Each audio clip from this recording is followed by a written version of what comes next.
Robert Polk was released from a Tennessee prison in November after he spent 2 years incarcerated there because of false allegations. She was like, well, they just called and told you we got to get you out of here today, so you need to go pack up. So I went down there, signed my papers, came back and packed up just to find out that I can't leave till 9 o'clock because the officers have to go to Jackson at 9 o'clock to watch an inmate that was in the hospital. So I guess they figured, well, we'll just kill 2 birds with 1 stone. So, yeah, I left at 9, got to Jackson about 10:30, 11, and that's where I was dropped off at. Okay. With everything that was going on, I felt like they were going to continue to drag it out. And the fact that they didn't, I mean, it was just a good feeling. I'm still shocked. You know, I just kept looking at them like, look at you! Look at you! Like, yeah, so. You were believing it then, right? Yeah, like, wow, you know. I wasn't. I kept pinching myself. Yeah.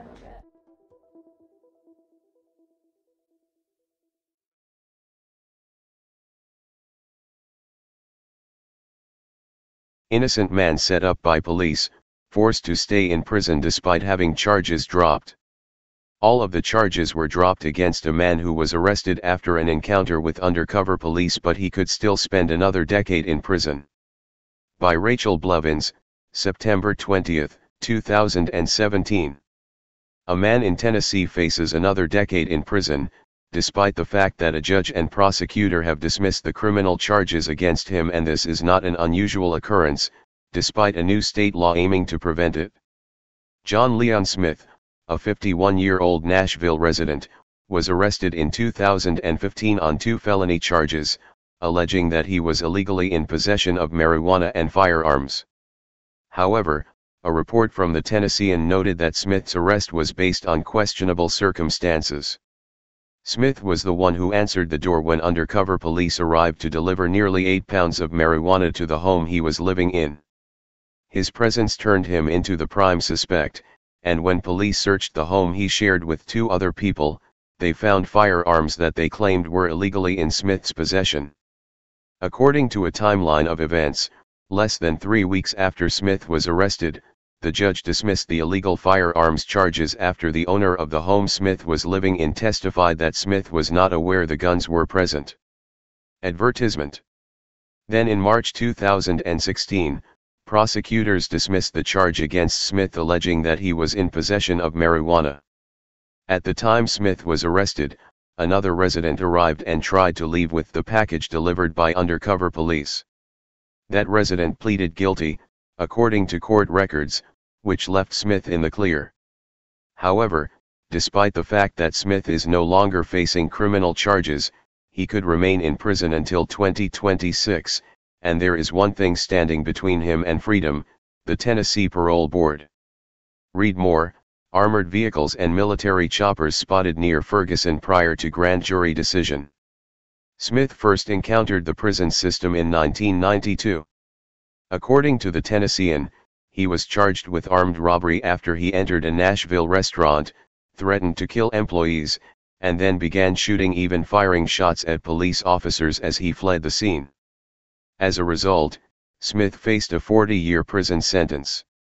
After serving half of it, he was released on parole in October 2013. The new charges he faced in 2015 weren't just a violation of the law, they were also a violation of his parole, and even though he has been proven innocent, the Tennessee Parole Board is not satisfied. As the timeline noted, Smith's case was subject to a parole revocation hearing in April 2016. At the time, he argued that his charges had been dismissed. However, 2 members of the board insisted that despite the decision from the court, Smith was still living in a house where firearms and an illegal substance were present, and he still violated the rules set by the parole board. The board has the power to revoke a person's parole based on those violations no matter what happens in court, according to the report, which noted that the Board of Parole claimed Smith's underlying conduct served as evidence that he was found to have a preponderance of the evidence. The board is even going as far as to claim that Smith's case is not eligible for a new law in the state of Tennessee that is aimed at cases like his, in which inmates whose parole had been revoked based only on new criminal charges that were dismissed, remain in prison. The purpose of the law is to grant appeals hearings to those inmates. Read more. Hooded, handcuffed, violated, cops force catheterize 3-year boy, man for drug urinalysis. The law stemmed from the case of Robert Polk, a Nashville resident who remained in prison for nearly 2 years after charges against him were dismissed, and his wife, who claimed Polk threatened her with a firearm, was convicted of perjury for the claims that sent her husband back to prison. In the case of John Smith, a spokesperson for the Board of Parole claimed that the law does not apply to him, because it only applies to cases decided after its effective date. As a result, Smith could remain in prison until 2026. As the Tennessean noted, the Board of Parole is made up of 7 members who receive an annual salary of around $102,000, and they have the ultimate authority to decide who goes back to prison and who gets out. In fact, the votes of only 2 members are needed, in order to keep an individual in prison, and that is exactly what has happened to Smith.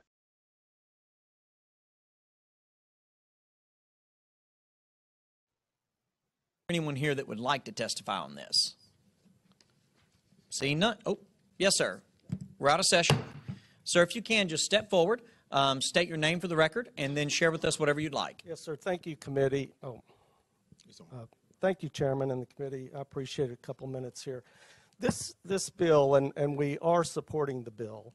I want to just say one thing about the parole board. This bill was predicated on one instance, one person that had been in jail over 7 years. He had been out of prison several times, in and out as both a probationer and a parolee. The 2 premises it's based on, one is false and one is true. Oh, and sir, I'm so sorry. I should have asked you at the beginning. Just for the record, Did I not state your state my name? I'm sorry. No, that's okay. We blew right into the testimony. I am so sorry. I am David Liner. I'm the executive director of the parole board. Yes, sir. Go ahead. And the bill is based on 2 assumptions, and one is false and one is true. One assumption is that the parole board was at fault somehow, that this man sat in prison or jail for 1.5 years to 2 years because we did not take action. We did not know that his situation had changed and the case was thrown out. What had happened is he was paroled, he went home. By his own testimony, he cheated on his wife. His wife told the arresting officer, the courts and everything, that he had violated her and abused her in a domestic abuse situation. If that was his injustice, that was the injustice that he suffered. If this committee could come up with a bill that would keep a vengeful, scorned woman from seeking revenge. Sir, for the record, or vengeful, scored man. But or please man, proceed. Then that would have prevented this. But it didn't do that. We support the bill. I predict it will have unintended consequences. I do believe it is a bill that is a solution looking for a problem that isn't there. And I just needed to say that. We will abide by the bill. I had 2 members shake hands with the sponsor, and we will honor that, and we will implement it the best we can. And sir, we appreciate you doing so. I know that from time to time there are circumstances that occur where there is a situation that gets a lot of attention, and many times we do try to craft legislation to address those one-off circumstances, because they do happen. Right. And we would like to make sure, and I think it's the intention of the sponsor, that if someone is wrongfully arrested due to someone else making up something on them, and in this circumstance, by the way, I see some district attorneys back here, it's my understanding in this situation that the assistant district attorney who found out about this injustice not only dismissed the case against this gentleman that was on parole, but also prosecuted the person who filed a false report and then alerted the parole board. Absolutely. And so that is exactly what's supposed to happen and exactly what our district attorneys are supposed to do when they come across a situation of injustice. So I don't think anybody's blaming you all here, but we are trying to create a solution to a problem that can occur. And if someone's case is dismissed and they genuinely were innocent, as they are innocent till proven guilty, again, I appreciate you all working together to try to come up with something. So, I appreciate it. Thank you, sir. I appreciate it. Hey Charlotte County, this is Charlotte County Cop Watch, and I'd like to thank you for all your years of support through the years. As a result, this channel has grown and allowed me an equity partnership in carmarshal.com. Please take the time to check them out. They help you buy and sell your next car, even have a negotiating tool to save you from the hassle of haggling with multiple dealers. The link is in the description below. Please click and help support and give if you can too through PayPal or Patreon. Thanks again.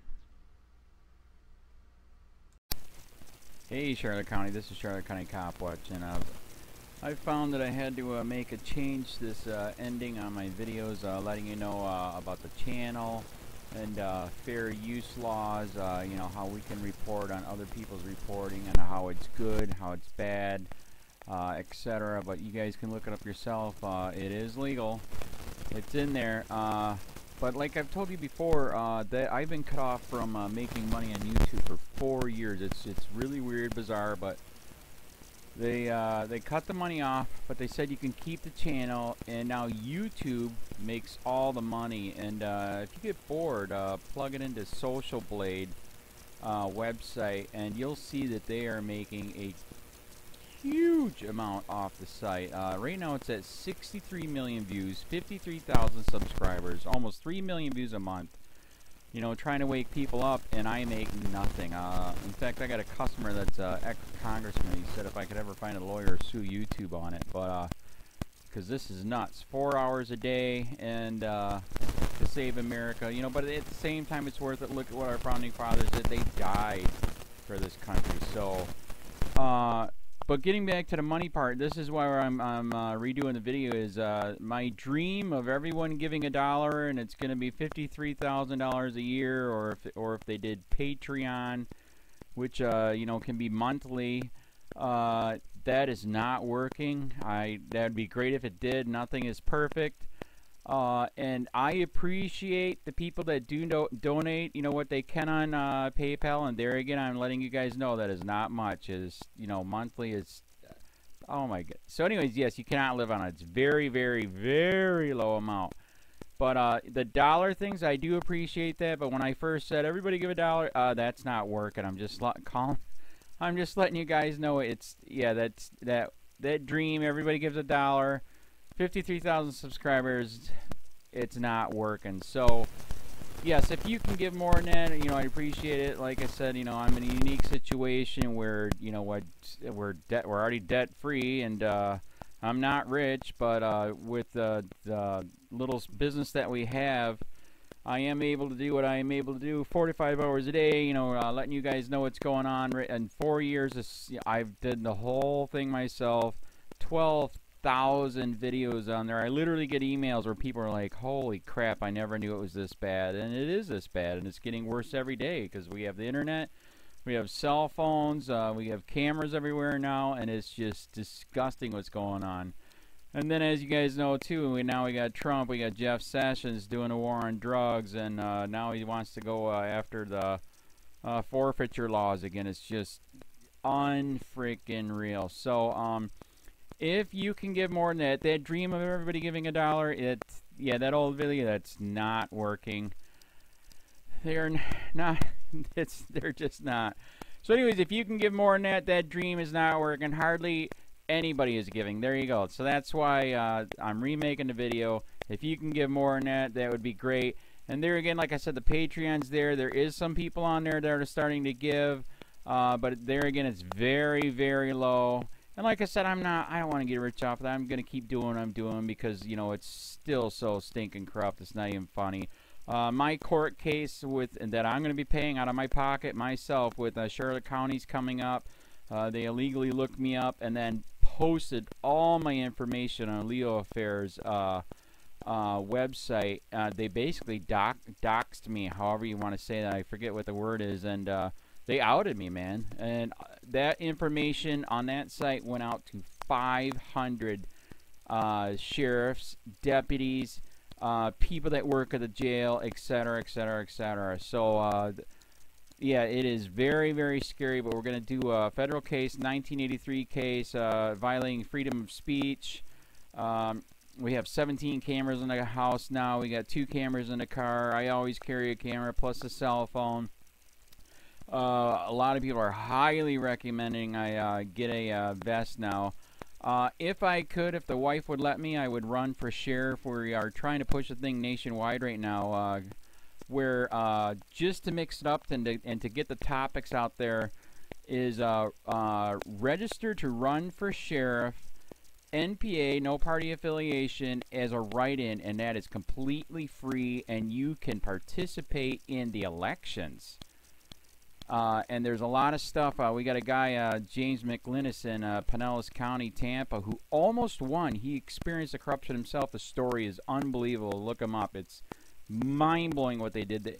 It pissed him off. He is very, very smart. He has way more money than I did. He ran for sheriff at the last 3 months last year in 2016 and almost won. He got all of the black vote. And the reason why he did that is because he ran on, I will not bust, we're in Florida, I will not bust anybody for weed anymore unless it's an ungodly huge amount, like pounds. And then he also ran on no more victimless crimes, no more of this freaking road pirate bull crap. And then he was going to cut the budget by 30%. And when you think about that, you can. If you stop the road pirates, you can get rid of a bunch of people. Gone. So, the wife has been saying, yes, I can, yes, I can't. So I don't know. We're trying to find somebody that can do it because I am busy doing this anyways. But, so I'm making a video, like I said, that $1 a month from everybody, you know, for 53,000 subscribers, that is not working. I'm just letting you guys know. Absolutely give way more than $1 a month. If you can, I appreciate anything. By the way, remember too, when you give that, PayPal takes like freaking 15 to 20%, so it's even worse than that. But, and there again, like I'm letting you guys know, it's way, what I get is very, very low. Appreciate it, but it is very, very low. Can't live on it. I'm just, you know, I'm working, and that's what I'm working on. And that court case is going to cost a buttload of money. That's federal court.